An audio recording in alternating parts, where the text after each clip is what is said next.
Thank you, Professor Sen. I'd like to begin by saying how honored I feel to have been invited to speak here today. And I'd like to thank my old friend Jerry Rao for his very kind introduction, and also for starting us off by raising substantial issues, including one of inclusion, which is going to be one of the subjects I do want to talk about. The text of the talk, if anyone's interested, by the time it's all done, you may have had enough of it. But if you are interested, I'd leave a copy. I think Jerry is holding the other copy at the moment, and people can get a copy. It's called IT and India. Some admirations come from near, others from very far. My respect and reverence for the IT industry in general and the extraordinarily dynamic and triumphant Indian IT industry, my admiration for the IT industry in general and the Indian dynamism in that in particular, has come by necessity from some distance. Since I'm a dabbler in things far away from IT services and software, when the invitation came to me to attend this year's NASSCOM meeting and the Leadership Forum, I thought that this either indicated some mix-up of my identity. Wake up, wake up. I wanted to say I teach non-IT subjects at a university. Alternatively, it reflected some generous interest of NASSCOM leaders to reach out, or as my students say, put it, hang out, beyond their principality. Of the two possibilities, identity confusion is the more exciting. My late friend Isaiah Berlin, the philosopher, once recounted to me the story of his being invited to a musical gathering under the mistaken impression that he was Irving Berlin, the musical composer, rather than Isaiah Berlin, the political philosopher. Apparently, the assembled gathering was somewhat disappointed by Isaiah Berlin's inability to respond to repeated requests to provide some insight into the melodies from Annie, Get Your Gun, or Call Me Madam. And Sen, I should add, is a more common name than Berlin, offering more opportunity of identity confounding.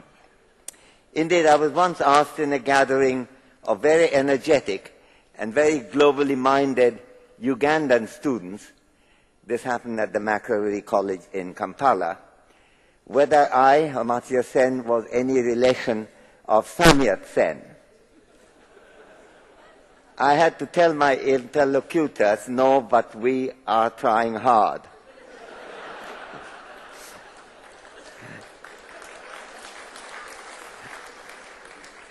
It is, however, the second possibility, not identity confusion, on which I want to speak this afternoon. That is about the possibility of the IT industry to reach out beyond its principality.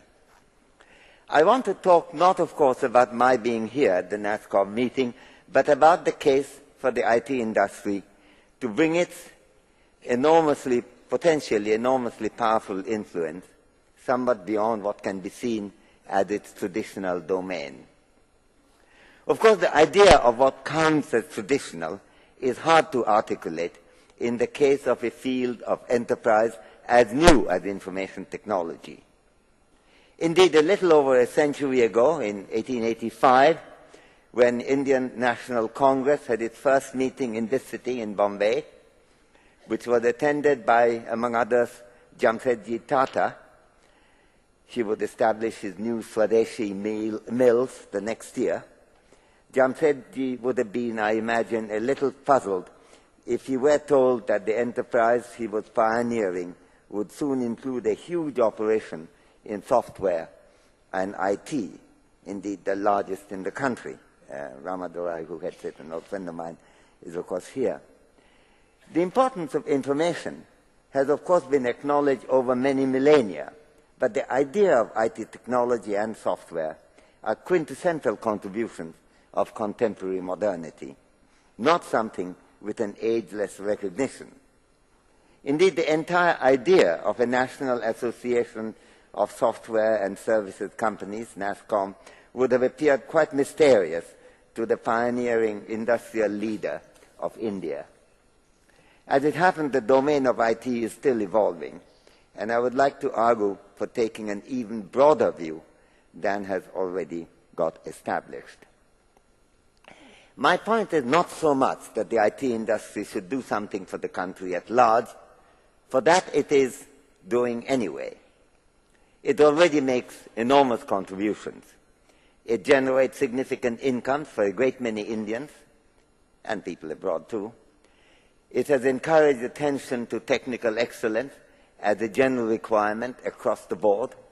It has established exacting standards of economic success in the country. It has encouraged many bright students to go technical rather than merely contemplative.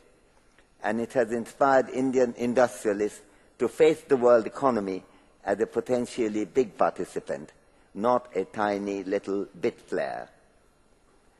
My point rather is that it can do even more. Indeed, in some ways, much more. This is partly because the reach of information is so wide and so all-inclusive, but also because the prosperity and commanding status of the IT leaders and activists give them voice, power, and ability to help the direction of Indian economic and social development. Let me begin by asking a question that no one here will, I think, ask, because everyone I meet here seems so polite and well-behaved.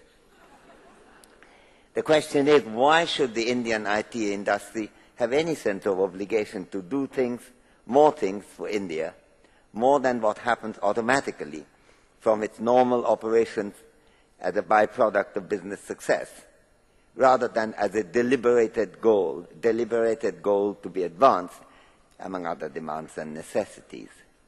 Why assume there is any obligation at all? I think part of the answer lies in reciprocity. The country has made huge contributions, even though they are often not clearly recognized, to help the development and flowering of the IT industry in India. And it's not silly to ask what in return the IT might do for India. But how has the country helped? Perhaps most immediately, the IT sector has benefited from the visionary move, originally championed by Jawaharlal Nehru, to develop centers of excellent technical education in India, such as the IITs, to be followed by the Institutes of Management and other initiatives aimed at enhancing the quality and reach of Indian professional and specialized education.